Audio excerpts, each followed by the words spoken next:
Hello! Today we are continuing on with our series of the breakdown of the asana, of the poses. Last week Kristen went over tabletop with us. This week we will work through cat-cow. You need that strong base, that strong foundation in tabletop before going into cat-cow. So if you need that refresher, I would invite you to go check out her video real quick. And before we get started with the cat-cow, I would like to bring some awareness to some of the language that I might use so we can all be on the same page. Bringing some attention here to the top of our pelvic bone right here, these top front points, these iliac crest points. You'll hear me refer to those, and you'll often hear them referred to as the hip points. And I will invite you to, at some points in time through the practice, think about bringing those two front points here, these hip points together. You might be saying to yourself, well, that doesn't really seem right, like those points really don't go together all that well. I would actually invite you to attempt it right now, give it a shot so you can see what I'm talking about. If you notice as you try to bring those points together, even if they don't really turn or not turn that much, you notice as you do so, you feel that engaging in your core here, this lower core area, these lower abdominals, and that's what we're going for. So when you hear me say, turn those hip points in towards each other, that is what I am referring to. So with that cleared up, we'll go ahead and begin. Coming onto our hands and knees here in our tabletop position, finding our comfortable tabletop. Tops of our feet pressing into the mat here, turning those hip points in towards each other, engaging that core. And before we begin, we have that nice straight line from the crown of the head to the tip of our tailbone. As we inhale in, the tailbone tilts up towards the ceiling. So begin to find that little bit of that back extension here, and then eventually we'll go one vertebrae at a time, and then eventually the crown of our head will follow, beginning to lift towards the ceiling.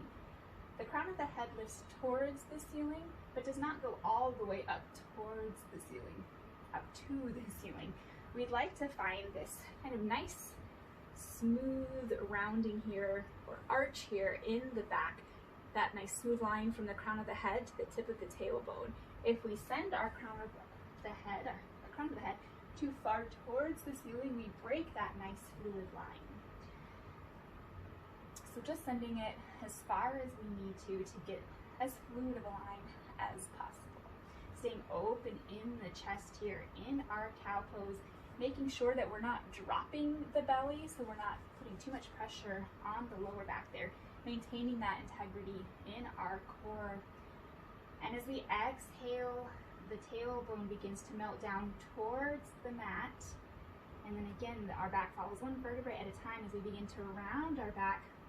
And then eventually that crown of our head will melt towards the mat. And again, making sure we don't tuck our chin too much here. So now on the cat pose, we have this nice rounding of the back as even as we can get it. Making sure we're not only rounding in our shoulders if we can help it, that we're also rounding in that lower back as well. Again, remembering those hip points, drawing them in towards each other. And then inhaling again, lifting that tailbone. And then eventually crown of the head will follow here, staying open in the chest, gaze on the mat out in front of us. And exhale, tailbone melting towards the mat. And then crown of the head will eventually melt down towards the mat as well. And this is a dynamic movement here. So moving with the breath, inhaling into our cow pose, and then we exhale into our cat pose. This can sometimes get to be a little bit much on the wrists. I would invite you, if that ever becomes the case, to try walking those hands up a little bit, or even coming down onto your forearms here. And you can still do these cat-cow movements here from your forearms. And one more thing I would like to go over today before we finish is going to be the cow pose to child's pose. It's a good thing to kind of mix in there every once in a while with our cat-cows. So we begin with the cow, so the same way, inhaling in, tailbone towards the ceiling, crown of the head rises slightly towards the ceiling as well. This time on the exhale, we still tilt that tailbone down towards the mat, and as we're rounding our back, sending our sit bones back towards our heels, coming onto our elbows and pressing ourselves back into that child's pose. Then inhaling in, bringing ourselves back up nice and slow through that tabletop and moving into cow pose again. And then exhaling, sending those sit bones down towards the mat, back towards the heel, coming onto our elbows and coming into our child's pose. And we'll come back to that center position. And that is it. So that is our cat-cow and then cow to child's pose. And if you have any questions, comments, or concerns about anything you see here on our page, please feel free to message us.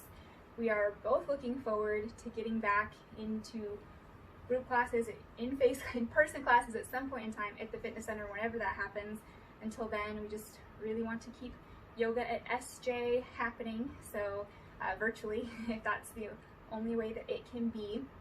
So please message us with any questions, comments, or concerns. Reach out to us, and hope you have a wonderful rest of your day. Namaste.